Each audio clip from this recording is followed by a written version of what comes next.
Blue Moon.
Saaterütmika siis oli nii nagu ta oli, kui te kuulsite.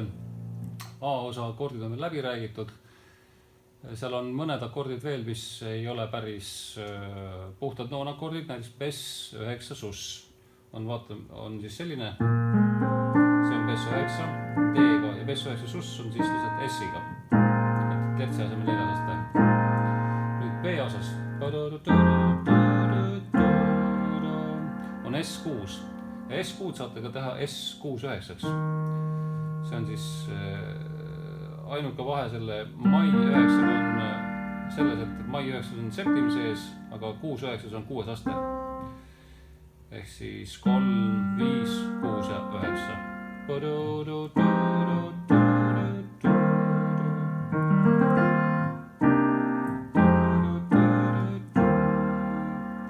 As-moll 7, saame teha As-moll 9-ks.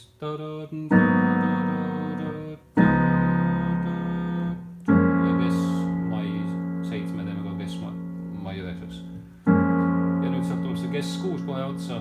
Et see 6 aste liigub meil siis, või vabandust, septim liigub sinna 6 astmesse. Et see on Kes-6, 9.